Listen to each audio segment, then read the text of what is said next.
Welcome to the Forward Podcast. I've met many people over the years who have failed and given up. The point of this podcast is to get people to understand that failure is part of the process.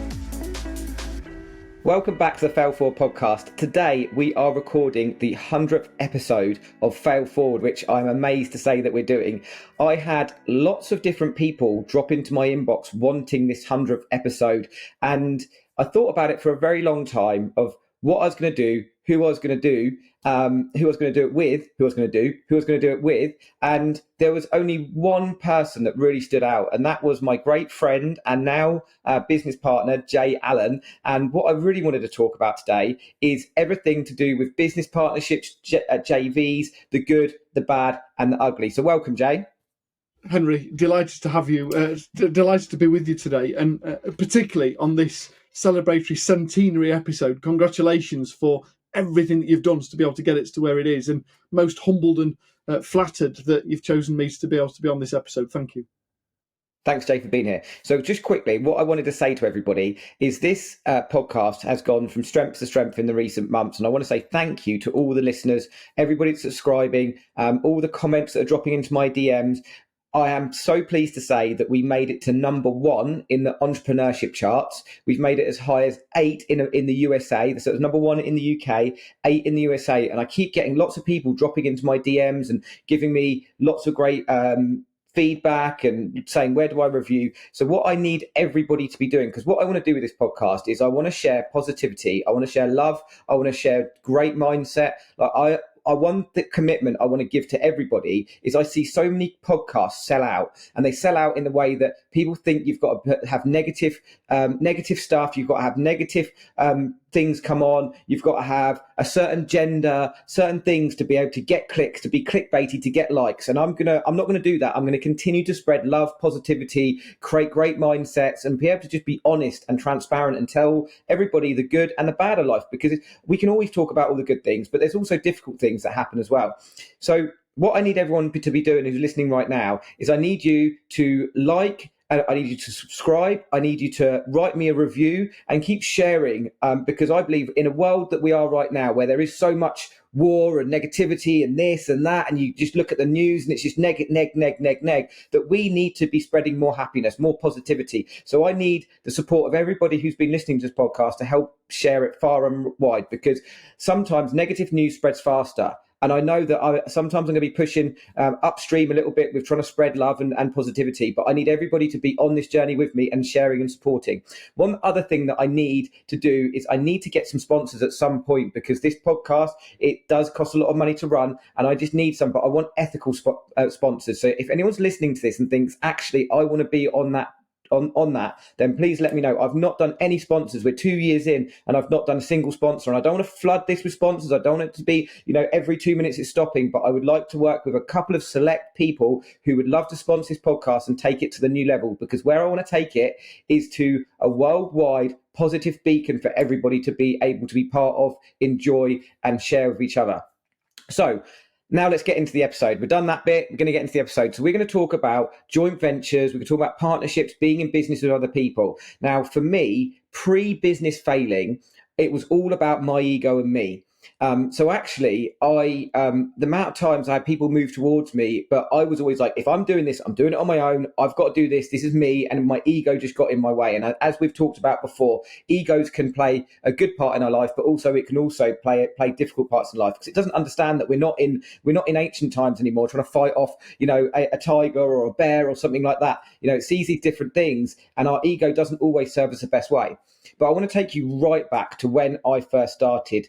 When I first started my tree surgery business, we called it Arbacare, not realizing that Arbacare was used by about 20 other different tree surgeons around the UK. But I had a guy that I went into put business with, and the way it worked is me and this guy had worked together in the previous business that gone under that year. And then the chap, John Parrington, great guy, and I'll always be forever thankful for him, phoned me up and said, Henri, remember you told me you wanted to start your own business? I was like, yeah. He's like, come and meet me in the Checkers pub in 4 Marks and let's have a conversation about it. He said, look, I'll sub you all the work. Remember that chap you worked with? Why don't you get hold of him and you can do it together? So we did. We formed this business together. It was a sole trader. It was called Arbacare. And long story short, we did 3 months of work together, and we worked really well together on site. But the difficult bit came is that I was the one that had the van and chipper at my house. I was the one that woke up in the morning, got everything set up. I'd go and pick this guy up. We go off onto site. We'd do all the work. He would graft on site, so there was nothing wrong with his grafting. But then the day would finish. I'd drop him off home. I would come home. I would do the chipper maintenance. I'd sort all the tools out. I would go and quote the jobs. I'd send the invoices. I'd do all the paperwork. I'd do all the stuff. And actually it ended up that this guy was just working in the business, and it wasn't really a partnership, because a partnership should be, in my opinion, something where both of you are bringing something to the table and it's together and you're bouncing off each other, and it's not one doing all the work and the other one's not doing anything, unless there's money and other stuff involved. And we'll get in further in that into this episode, but it's got to be a fair exchange of value that you're both bringing into each other's lives. It's got to be met with fair exchange. So that year we did 3 months together, and then basically we decided to split, and he went off on his own way. We ended Arbacare, which was just one name, and we started up HRG Tree Services. And the way I looked at it when I was going through that motion, because it was quite stressful and quite emotional, because this guy had been working with me, and I knew that when I looked at it, I went, hang on a minute, I plan to run this business for most of my life, potentially. At this point, I didn't understand about exiting and all this kind of stuff. And I thought this could be a relationship that could go on for 20, 30 years. Is this going to work? And I kept looking at it going, no, it couldn't. So we split. And then I went and did business all on my own. And it was really, really difficult to do everything on your own. But my ego was telling me that's the only way to do things. Even my wife, Sarah, who wanted to work with me, I was like, no, this is my business. I'll do my stuff. I'll do it my way. But the point of this is that then suddenly I lost it all. Everyone knows the story. If you don't, go back and listen to some of the episodes, because especially episode 1, you'll understand my whole story if this is the first time you're listening to this podcast. It's too long to say in this episode because we'd take the next 2 hours doing it. But once I failed, my ego was so bashed, I suddenly started looking and thinking, okay, well, there are other people that I know in partnerships, and actually it's quite nice to see them bouncing off each other and having each other as support. And then I got into property. And as soon as I got into property, everyone's talking about JV this, JV that, JV this, let's buy a house together, let's get some money, you need to find a business partner, etc., etc. And then I did. I started to look and open my eyes and started to drop my guard. I met Wayne, who's my potential business partner in my service accommodation business that we're just working together at the moment, working together how we make that into a partnership. And then I met Jay. And when I met Jay, and I will let Jay talk in a minute, honestly, I will do. This is just the intro bit and then we'll get right into it. But then I met Jay, and Jay, me and Jay met at a mastermind Christmas ball. First of all, I met his lovely wife, Amanda, and she said, you've got to meet Jay. He talks about failure as well, and he talks about learning from failure. And you two are going to talk, and it's going to be great. And I was like, okay, cool. All right, Amanda. Okay, but I don't know this guy. And she wasn't wrong, because we did meet, didn't we, Jay? We met at this, and I think we talked at the bar for most of the evening, and we talked about all things to do with, business and failure and what we talk about. And then Jay, me and Jay, I got you on this podcast, and you were the first. You actually made me cry, Jay. That was the first time I had tears in my eyes. Telling your story about with the lawnmower and Morrison's it was just inspiring. And I've also had someone in my inbox this weekend say, Henri, Jay's brilliant. I need to work with him. So by the way, Jay, I'm going to refer you to this guy. But anyway, we then did a couple of podcast episodes. Jay said, look, I want to do some business with you. I went and met Jay in Birmingham, and he said, all I was thinking is at the time I had 4 businesses. I had 6 revenue streams. I was doing property training for Progressive. I had all this stuff, and all I did was radiate, I have no time. I think I remember Jay actually saying back to me saying, so basically you're telling me that your kids are your highest priority. You haven't got any time. And yeah, that's the way we kind of left it. And I kind of walked away going, have I missed an opportunity there? Because I've just put the brakes massively on. But I wasn't wrong. I didn't have enough time. And then the months rolled by, and I suddenly started thinking, well, I don't need a new business. I've got this amazing guy, Jay Allen, who keeps messaging me. We keep doing podcast stuff together. We keep talking. Our values really align. I've got a mastermind where I've got 16 years experience and I'm a mentor, but I'm not a trained business coach. And I don't really know all the things in business. I know a lot in business, but I don't know all the things. And Jay knows all the things. So why don't we do something together with this mastermind? And we did. So Jay came on, fortunately, just before I had my stroke. It was a case of Jay, I just had a stroke. I know you've been in it even 2 weeks, but can you run the whole thing for 3 months? And again, it just showed how our values aligned and how Jay is as a human being. Because it was like, Henri, your health and your family is the most important thing. Go and take 3 months off and go and recover. But then what the amazing thing that's come of it is that we have just worked together and we are creating something very, very special with the Tree Surgery Mastermind. As Jay says, he stands up and says, I don't know trees. And I go, well, Jay knows about business, and Jay will sometimes, he'll talk in an amazing way, and I'll get tree surgeons looking, going, okay, so what does that mean? And I'll go, okay, so this is what this means for your tree surgery business, and we then work it all out, and then it interlinks through for our tree surgeons. So that's really how we got to meet, and how we're currently in dating. We're not official business partners, but I would say if you're talking about it like two people getting together, we're currently in dating stage and things are going rather well at the moment. So maybe marriage will be on the horizon soon. So, Jay, that's my bit done. 10 minutes of talking. Everyone knows I love to talk. Very much welcome to the podcast, and it's so great to have you on. So let me ask you a question. What's your take on the difference between a partnership, a JV, and all things to do with two or three or four people working together on a project business? Henri, thank you. And yes, you're right. It's critically important to have done that introduction in the way that you have, in order for people to understand why you've invited me to be able to come along and share some thoughts and ideas today. From a place of one, business coaching, and having either helped or supported or enabled about 85 so far businesses in the last 8 years to be able to grow through partnerships and joint ventures. So I've done this both 3 or 4 times within my own business, but then supported about 80 odd other businesses to be able to see the benefits of either one or the other, or looking at it and then determining that this isn't for me. So the first thing I want to be able to quickly cover off, and you mentioned it in the introduction, but it's the first and most critical importance, is if you're going to do this, first of all, before you even think about going to the market or having a conversation with a chap in Birmingham about what that might look like, is to first understand what are your goals, what is it that you're trying to aspire to and achieve, and is the person or persons that you're thinking of partnering with aligned with that as an outcome. I always say that start with the end in mind and work backwards and understand, are we both aligned with what we're trying to achieve in life and in business? And therefore, by coming together, are we going to support each other in being able to attain that in the quickest possible manner? And aligned with that is, and are we going to do it in the same type of way? Have we got a cultural fit? Have we got, as you mentioned, aligned values? There's no point me saying that I want to be able to do posh and prestige if in actual fact my business partner says, stack 'em high, sell 'em cheap. We've got to be able to understand the way in which we want to be able to do business in order to achieve those outcomes. And if you've got those two things already aligned in your own business, that you've got clarity on what you're trying to achieve and a good set of understanding about the parameters in which you're willing to work, then you're ready to be able to discuss how to be able to achieve that quickly by working with either somebody else or a collection of people or businesses to be able to achieve and accelerate to get there as quickly as possible. But until you've got clarity on what you're trying to achieve and you've got clarity on how you want to do business to achieve it, you are not, or really shouldn't be, thinking about partnering with somebody else to be able to utilize their audience or their skill sets or this and the other to exemplify your business, if in doing so it's going to create a lot more confusion or angst about trying to work collectively. And I think that's the first critical point, is to say you've got to have clarity in what you want to achieve before you say, and how am I going to achieve that with somebody else?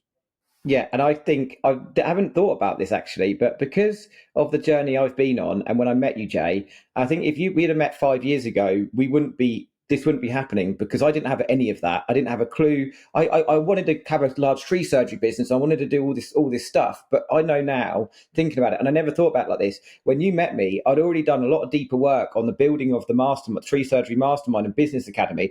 I already had a vision. I already had a plan. I knew what I wanted to do. I knew how many clients we wanted to serve each year for the next 5 years. I knew the vision.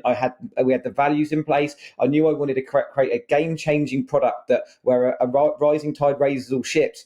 So I didn't even think that you'd have probably seen that. And when I delivered that to you, you're going, okay, well, this guy, this excites me, because I remember you saying to me, yeah, I want to go there with you. But I didn't even put it into comparison that actually, if I hadn't had that in the first place, then we might not even got to dating stage, because I wasn't giving any structure or this is where I want to go. And then you were like, I'm on board with that. I want to go there too. And we're like, okay, cool, let's make this happen. Absolutely. So, I mean, that conversation in Birmingham, we both came to it with a trepidation, with a little bit of inquisition, a little bit of uncertainty about what the day might hold, but some core values that we were bringing to the meeting. But in actual fact, beyond what we actually did, the physical interaction and the communication that we shared, there was a deeper understanding about, I needed to understand, if I'm going to work with this person, in what capacity am I going to be of best service to them? And if you didn't have those things in place, that conversation about a potential partnership is likely to have gone into some form of sales patter for me trying to sell you into some form of coaching package. And it was only by establishing that you don't need a coach and mentor. You need someone that can bring a different skill set and work alongside you to be able to deliver some things to your community on the premise that you've already got the things in place that needed to be in place in order to be able to move beyond needing my guidance and support in that manner. It was only because you'd done the work, you've done the deep-seated work on understanding about your vision, your values, and how you want to be able to get there, that said, because you've done that, and I've already achieved that in my own business, now we can have a deeper level of conversations to talk about what we could do if we worked collectively. Perhaps it's best if we talk about just helping your audience understand the legal differences in a variety of different manners between a joint venture and a partnership, so people can get a good understanding with regards to what's the difference between the two, and of the two, which one am I more aligned to or akin to, which one's likeliest to serve me better. Is that okay? Cool. So let's start off by talking about that purpose. In a joint venture, it's typically a temporary arrangement. A joint venture is usually a short-term project. Now, a short-term might be 3, 4, 5 years, but in comparison to a partnership that's likely to be a very long-term partnership, you wouldn't have a partnership of 6 months. You'd probably have a joint venture, but you probably wouldn't have a joint venture of 20 years. You'd probably have moved from joint venture into a partnership. So first of all, a joint venture tends to be a temporary arrangement with a specific either end date or at least review date to be able to achieve a single objective. In comparison, a partnership is usually intended to be a longer arrangement, years or decades as opposed to months. It can be dissolved if the partner agrees to, but otherwise it's usually because it's got a longer term project, a longer term outcome that we're trying to achieve, and therefore we're going to work collectively on a series of projects, if you like, in order to be able to become that long term goal. So we're in dating phase. We've formed a joint venture, or I've joined as a joint venture in your tree surgery mastermind with view to potentially becoming a partner at some stage in the future. We're in dating phase, thinking about possibly getting married in the future, as you put it. Yes. Yeah. Let's look at the structure.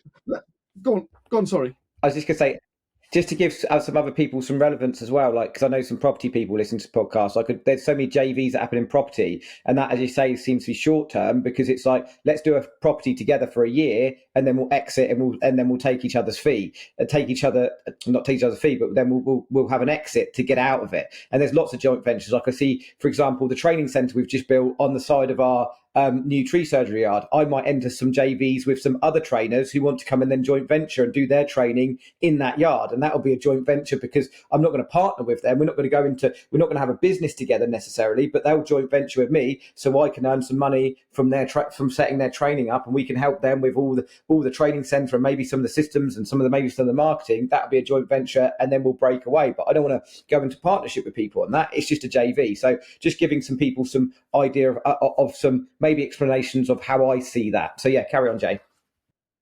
No trouble. The next thing to look at, once we've identified that there's a common purpose, is to understand the structure in which we're going to operate. Again, in a joint venture, It's a temporary business arrangement where two or more parties pull resources and expertise together in order to be able to achieve a specific goal. Like you say, in business, in property, it might be a case of one person's got some cash and the other person's got some time, and we joint ventures together to be able to overcome those challenges in order to be able to get to a common goal. I'll put some money in, you'll put some time in, and collectively we can get to a point where we can sell the asset or rent out the asset, recover the cash, and pay off the time. Whereas a partnership, two or more individuals or entities. So it could be that instead of Jay and Henri going into partnership, it might be My True North and HRG Tree Surgeons. So it could be two businesses or two people, or two people and two businesses, or it could be a person and a business. So it's an entity that comes together to form a business venture. Partnerships typically share profit and loss and management responsibilities collectively, as opposed to a JV where we're likely to say, well, you're responsible for that bit and I'm responsible for this bit. Whereas a partnership is we are collectively responsible for all bits. Okay. Yeah, good. Cool. Now let's look at legals, because that's the important bit, is to understand that it's all right having a conversation and agreeing to something, but unless there's some paperwork in place, then in actual fact, it's a gentleman's handshake, and we all know what that can do. My biggest concern for people that go into business together, and let's face it, we've all done it, we've all been at work with a friend, and we've had such a close friendship that we say, do you know what, we could do this together, and we branch off because we've both got a goal that we want to achieve, and we set up, and before you know it, we're doing some good numbers with the best of mates. We're going to be mates forever. And I can guarantee at some stage in life, something's going to happen. That's either personal or professional, or at some stage as the business continues to grow and develop, your aspirations of what life means and success in life means will determine that there is no way on this earth that you're going to get to 1 million turnover, 10 million turnover, 100 million turnover, and still be the best of friends with the same intent. At some stage in the future, either something personal or something professional is going to come along and say, hang on a minute, I'm doing all the work here. I can almost guarantee that at some stage, I often say, with the best intent in the world, money changes people. And once we've hit that number, that whatever that number is in our own head of what does success mean for you and your family and your future, once you've hit that number, it changes us. It categorically changes our thinkings of life and what we want to do with our time and where we want to spend it and who we want to spend it with. And if your number isn't the same as their number, you step off and they're still cavorting along to what they want to achieve. And before you know it, there's a disconnect. And it's only once we've got some paperwork in place that says, hang on a minute, we've got a contract here. We've got something that said we're both in agreement that this is what we're working towards and we can hold each other to account to achieve. And that's why we really ought to set up some form of legal template of either a joint venture or a partnership as we enter it, not at some stage in the future. And if you're already in a partnership or a joint venture that's a gentleman's handshake, today is the day that you say, whilst we're the best of friends, let's sit down and work out as to what does success look like and on what period of time are we going to continually check in with each other to say, are we happy to still do this for another period of time?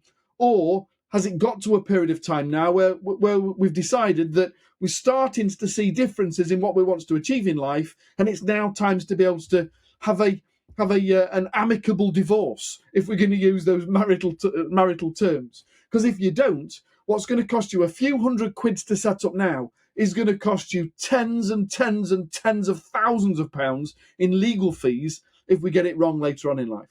Yeah, and you know what, Jay?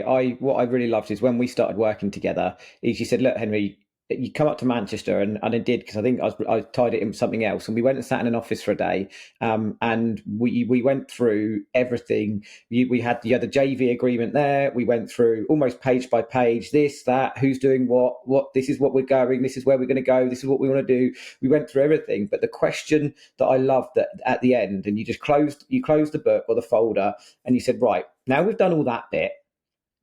what could go wrong? And I was like, okay, oh, this is a good question. And I loved it because we then talked around everything that could potentially go wrong in the next 5, 10, 15 years, or that however long we're going to be in partnership JV together. And it was great because quite often people don't talk about the things that potentially go wrong, and then they go wrong, and people go, "Oh, but this happened." And we talked around, me needing to have time off with the kids over half term, and you're like, "Cool, well, my kids are grown up, so I don't have to worry about that. I don't want to be going on holiday during half term when it's more expensive." And we managed to talk around all these different things. We have cards face up from day one, and it was one of the most honest and upfront chats that we could have. So we then stop it.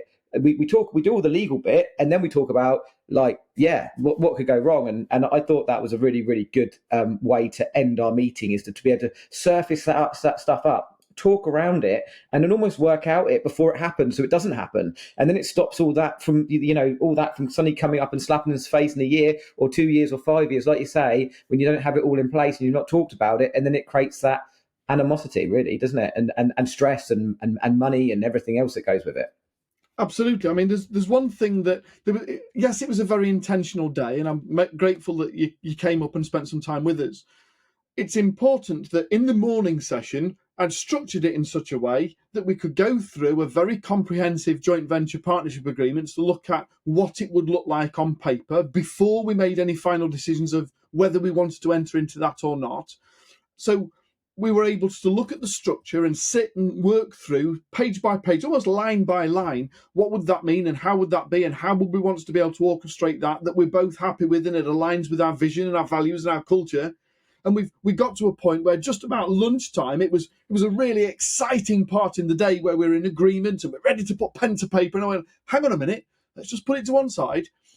Now we've done the blue sky thinking. It's now a point of being able to say, but before we sign it, let's just put boots back on the ground again and talk about the reality of, but what if? And the importance of doing it in that manner, rather than saying, let's determine all of the risks that we might be aware of, and then how do we counterbalance it by coming up with the legal agreements to protect ourselves, is if you go out on a high, go out on a super motivated point, you're at risk of not putting into the contract all of the things that perhaps you need to have in order to be able to protect yourself from all of the losses or all of the risks. Whereas if we turn around and say, look, there's all the legal stuff, there's all the positives, let's just counterbalance that with some of the risks and rewards that we're running here to ensure that when we get to a point of signing, that we are boots on the ground, competent, comfortable, that there isn't an energy spike, that we're doing this with our eyes open and ready to be able to commit to what it is that brings us forward. And I think that brings us into a nice segue, if we will. Can we just start looking at perhaps some of the pros and the cons of both of these and what they bring to help our listeners and your audience to be able to understand what it is that you might be looking for in a partner, and perhaps some of the things that would be a red flag before you moved forward? Definitely, I think the pros and the cons are the cons are probably the most important part, because just like when you're dating a new partner, you're kind of in this happy stage and everything's happy, and I think you can get kind of excited by meeting somebody and being like, hey, this is going to be great, we're going to make millions of pounds, and you're really, really excited and you think it's all going to work. And then maybe it doesn't. So I think it's from me at the beginning of this podcast saying about all the positives and how we want to spread positive stuff. But I also think that the negatives are very important to talk about. And I'd say it with our masterminders, like I can be very subjective. I actually was talking to Sarah last night saying, with the people in our mastermind, I don't always agree with everything everyone says, not because I disagree with what they're saying, but because we want to be making people are checking in their blind spots. And that's what a good coach needs to do.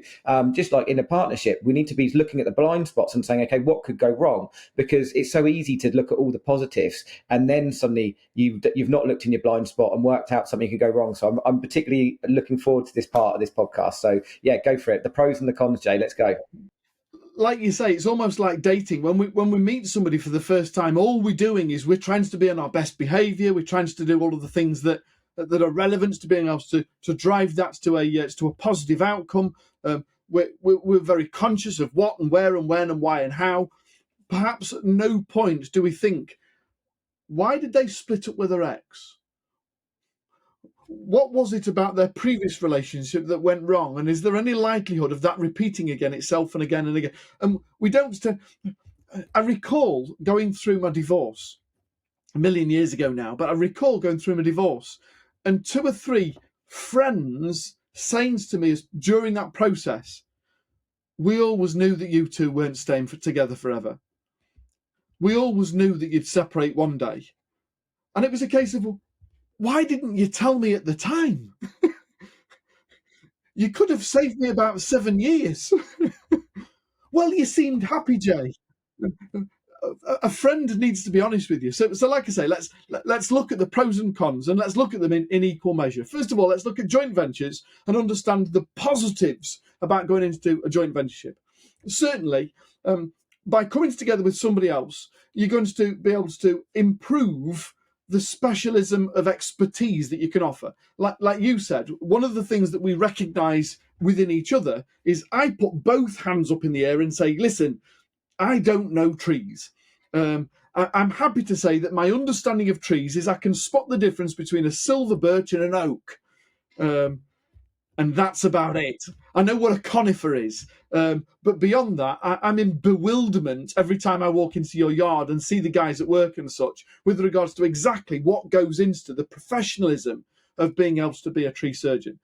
But you also recognised that I've had 15, 16, 17 years now experience in buying, growing, scaling and exiting businesses that although you've got some experience in 6 different revenue streams, you recognise that I've been doing this for a significant length of time with about 8,500 other business owners from a whole myriad of other businesses, that I bring a set of specialist scale-up skills that perhaps that your clientele can benefit from beyond that of your own experience. And therefore, bringing these 2 things together have accelerated the opportunity for both of us to be able to best serve our community.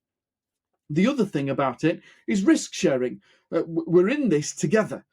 You're no longer in it on your own. There's no longer a single point of failure. There's no longer you making all the decisions. That collectively we can make a far better decision by having a different set of mindsets that comes together to say, but what about this and what about that and how about this, and well, I could do this and you could do that. We could come together as a collective to be able to say, how do we overcome some of the challenges that we're going to face along the way? And vice versa, you've got your own network, as have I, and collectively we can now share that network and cross-sell to each other's network, the opportunities that we can now offer. We can now bring it together, and we've got a far bigger marketing reach, both on socials and in more traditional marketing, than we had as an individual.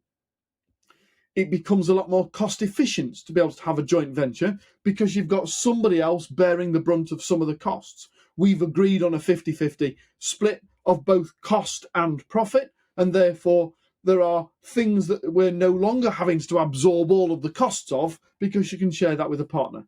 And it creates some flexibility. As you said, you're a dad with a young family. My family have already grown up, and therefore it was very easy to say, listen, Henry, don't even worry about Easter and bank holidays and summer holidays and Christmas and the likes, along with school sports days and teacher parent days and all those type of stuff. I've already done all of that. So you can now stop worrying about how do I manage my business 24/7 and be a responsible father and husband, because you've got a partner that just says, well, give all of that stuff to me. I don't want us to have to book and go on holiday amongst an aeroplane of screaming kids. I'll leave all of that to you. And then once it's all over and the prices have come back down and the hotels are all adult only in September, October time, I'll happily disappear off and leave you to it for a month, quite comfortable knowing that I've done my bit. So create some flexibility for you in your life. However, it doesn't necessarily always turn out positively, because some of the negatives, some of the cons that you need to be aware of, it also brings a new level of complexity. Instead of just being the decision owner and saying, do you know what, we're going to do this, we now have weekly meetings to discuss what are we going to do this week. And we form agreements on who's doing what, doing where, doing when, how are we going to do that. So it adds a new level of complexity in decision making, because we've now got somebody else to consider before we go ahead and make those decisions. That ties in with shared control. We're now collectively responsible for collection of cash and spending of cash. And therefore, there's a discussion around budgets. and about how to be able to allocate funds. Again, something that we didn't have to do when we owned a business outright, that we've now got a consideration for because we're working with somebody else. There's some legal and regulatory challenges if we've got into a formal agreement with regards to honouring an agreement that we're in, to talk about what does that have and what impact can that have for both you and your business. We are both business owners in our own business as well, and therefore we've got to be able to give considerations to the impact the decisions we make here might have on our other businesses. And finally, there's no point going into an agreement unless you've also got an agreement on how you're likely to come out of the agreement successfully. So having an exit strategy, having a plan that says on a quarterly or annual or biannual basis that we're going to come back together, have a proper structured meeting, just like we did in Birmingham, to say, let's have a review over the last 2 years, and then let's make a decision with regards to what do we want to do for the next 2 years. Is it more of the same? Do we need to change the parameters? Or is it time that we both agree that it's time to be able to say, this has come to a natural conclusion and we're going to move on and do our own thing, so we can part effectively without all of those tragic legal costs. And I think if we go into either of those agreements with our eyes open, with some consideration, it'll make it far easier to be able to make a good decision as to whether it's the right things to do for both us and our business. That's all about joint ventures, but I wanted to quickly just cover off business partnerships, that longer term agreement, just to be able to help people understand, one, the difference between the two, but two, the pros and cons of each. So first of all, let's talk about the positives of a business partnership. Sharing resources and expertise. We've talked about a JV talking expertise, where now as a partnership it's now shared resources as well. So it might be that we share an office together and we pay for the rent collectively together, or buy a building together. It might be that we employ some staff within the partnership, and therefore we've got a shared legal responsibility for salaries and contracts and the likes. It might be that we can bring together some very diverse perspectives and look at different avenues of being able to how to get to a common goal. It might be that we bring a different business plan or a manner in which we do business. Again, we've got some risk sharing, which is a positive in both camps. And we've got a set of complementary skills that we come together to be able to support each other with through shared responsibility. However, the cons of such is, as a partnership, you're not going to go into it like a JV, where it might be that we say, well, a JV, it might be, well, I've got all of the money and you've got all of the time, so I'm going to put the money in and do none of the time, whereas you're going to put all of the time in and do none of the money. And when we comes to doing the exit or the split, it might be that we say, well, I'm going to take all of the money that I'd initially put in, and then we're going to split the proceeds. And as a result of that, it's, I say on cash-wise, financially, it's a differentiated split. It's not a 50-50 split. Whereas what you would tend to find in a partnership is it's a 50-50 partnership where everything is split equally. As a result of that, like I say, without an exit plan in place, without something in place to be able to protect us for the future, it can create conflict if at any time in that agreement, bearing in mind that a partnership is going to be a lot longer legal framework, if one person starts not to pull the weight, then there's a lot more wranglings and risks involved with regards to how to be able to part from the partnership without it being impacted by legals and additional costs. It could be that one person takes long-term sickness absence and the whole business is resting on a single entity. And then we've got to determine as to, well, I'm still paying him 50% and he's not even here contributing. It could be that he wins the lottery and disappears off for a year to go travelling and he's still got 50% shares of the business. So it's about understanding the long-term impact of a partnership, to say, having the right legal entities written in place that say, and if this were to happen, then there's a means of being able to part that partnership without it having to go into a legal battle. So joint liability. If either one partner get into trouble with the law or break any promises, if they are found guilty of anything, either professionally or personally, that might have an impact on your business, then there is a joint liability in the partnership to be jointly liable for any costs or responsibilities or relationships. There is a dependency on each other. Rather than a joint venture where we come together with two different aspects that come together to form one, then as a partner, we tend to find that the two have become a lot more interwoven, and there's a lot more dependency on each other to be able to collectively provide what it is that you provide. And therefore, it creates a lot more complex decision-making with regards to what we both agree on in order to be able to move forward. And I think there's the pros and the cons of each, that all are warrant of merit or consideration or looking at if we were going to be able to move forward into either entity before we make that final decision. Wow, that's amazingly summed up there, Jay. And I suppose to come back really back to our situation, we met and didn't actually go into any form of agreement for, I don't know, was it about a year, I think, maybe 10, 11 months. And I remember from my part, I was kind of working you out and seeing, is this guy who he says he is? Are his intentions good? I was I think because I'd never been into a joint venture, I was coming from it from a complete lack of experience. I had my first experience, which was 16 years ago, and then to meeting you. And I know that you've had some experiences with it in the past, but mine was very much, if I'm going to let this guy into my life, like, is this guy going to be right for my life? Is he, because you just don't know on the face of things. And I think from what I've seen in the property industry, so very much so, people seem to be very keen to go, yes, let's do something together. And they've met each other a week before at an event and they really, I don't think that gives people enough time to work out, do my values aligned? Are our intentions good? Are we a right fit? Have we got different skill sets that we're bringing to the table? What are you bringing? What am I bringing? And I certainly know through the time of us working it all out, we met up quite a few times. We saw each other at different shows. We had lunch and dinner together. And it took quite a lot of time for me to drop my guard down and actually go, okay, yeah, maybe this is something that we can think about. So really, my question to you, Jay, of everything you've just told us, like, do you have a framework or a set guideline that you'd give people, or a time of knowing somebody before you then started getting into a JV or a partnership? Yeah, that's a great question, my friend. Yes, certainly. So let's give a step-by-step guide on the things that you would want to be able to consider if this is something that you're planning to look at and give consideration for the future. Like you say, it's not one of those, let's meet in a pub, have a conversation and go into a partnership or a JV next week. So let's talk about the steps that you'd need to go through in order for this to become possible as a positive outcome at some stage in the future. So you're prepared and ready.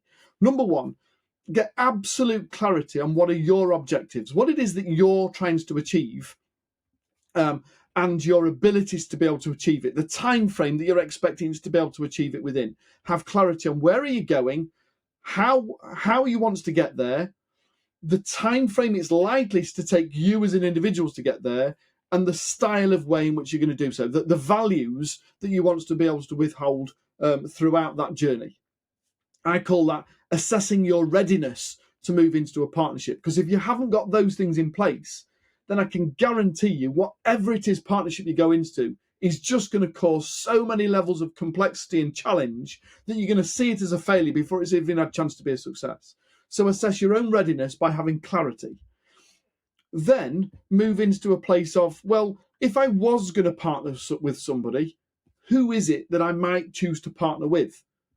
Now, again, we might say, well, my best mate, because he's good, he's on board. I've seen brothers go into business and sisters go into business. I've seen siblings and cousins go into business. I've seen mates from school and college and uni go into business. However, just because they're your mate doesn't make them a great business partner. As we quickly established during that dating period before we even started courting, when we were still fathoming each other out, we were quickly ascertaining that I have a completely different skill set to that of your own. And whilst we are somewhat polar opposites in the way in which we address business, but we are polar opposites that are magnified together by a common respect for each other's abilities. We aren't in contrast. We're not going to fight and argue over what and where and when and why and how. We have got different methods of being able to look at the same problem that comes to the same conclusion.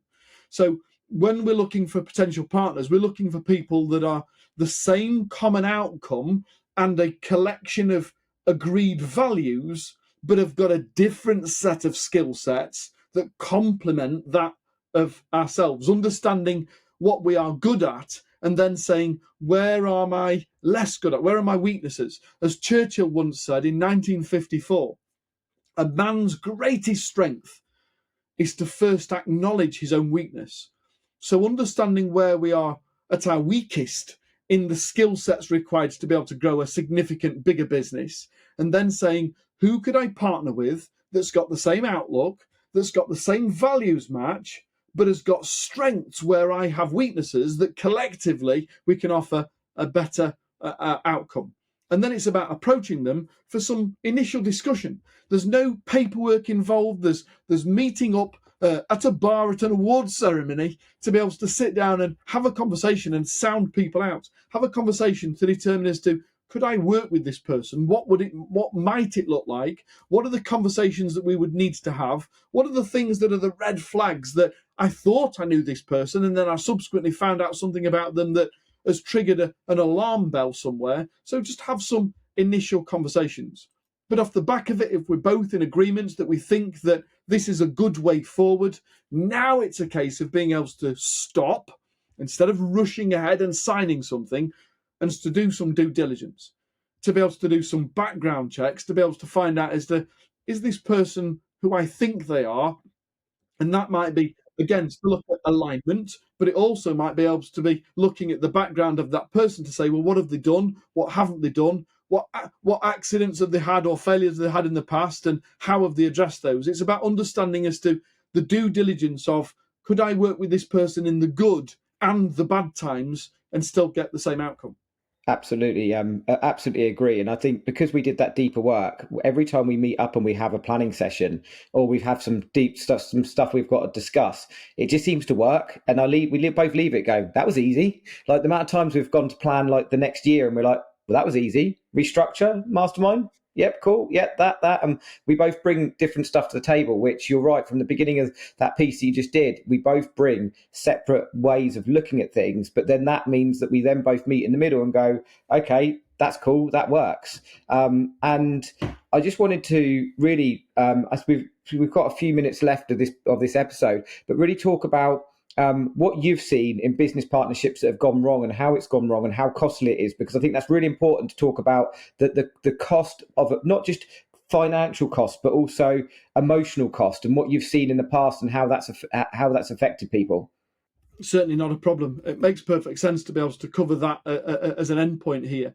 The biggest problem that I've seen, and I've seen it in multiple times, often with family businesses or people that have got into business together as friends, is they've gone into it with the now thinking, as I call it. They've gone into it with regards to, well, what would it look like now? And they haven't stopped to be able to do future planning. They haven't stopped to say, well, where are we? Once we've got to where we've said that we want to get to, what does that look like? They've not stopped stepped out of the now thinking to be able to say, and in 3 years or 5 years or 10 years, or once you've got kids, or once you've been married, or once your kids have left home, once you've been through a divorce, whatever outcome that could be, what do we do about the partnership, the marriage that we're in, if life changes? Because let's face it, the only constant in life is change. And it's about being able to sit down and have a proper, open, adult conversation, sharing the good, the bad and the indifferent about all of the different circumstances that could happen, to say, and can we mitigate that having an impact on this? What do we need to do? Even if it's just to say, if any of these things happen, we agreed to sit down and have a formal structured meetings to say, and how is that impacting this? And what do we want to do in this to prevent it from falling off course? And it's only when we're willing to be able to do the deep work in building the relationship. Like you said, it's about dating and courting and getting engaged before you get married, in order that when you marry once and it's for life. And it's about being willing to have those open, honest, transparent conversations that says, listen, once I've got £1 million cash in my personal bank balance, do I still want to be opening the yard at 7:15 every morning and coming in on Saturday to oversee the overtime? It's about understanding as to where are you heading and what do we need to put in place to secure the ability for both of us to get there, but not at the cost of legals and falling out forever once we've achieved it. Agree, and that's exactly where we've got to, isn't it? To be in a place like that, working together on the mastermind and understanding what we both bring to the table. Thank you, Jay, for coming on and talking about joint ventures. Is there any final bits you want to talk around joint ventures, partnerships before we leave? Henry, what I'd like to do is, I think we've shared a lot of information here, and there's some other stuff that I could easily go on and talk about this all day. So what I'd like to do, if possible, is why don't we put together a brief document with regards to all of this information and make it available for anybody and everybody that listens to the podcast to say, listen, if this is a bit of interest and you'd like to learn a little bit more, simply be able to visit a site where we can put a download and make all of this available as a check sheet to be able to say, if I'm thinking about going into either joint ventures or partnerships, I'm going to download this and I'm just going to tick things off, and it'll give us a step-by-step guide to help people make a better decision.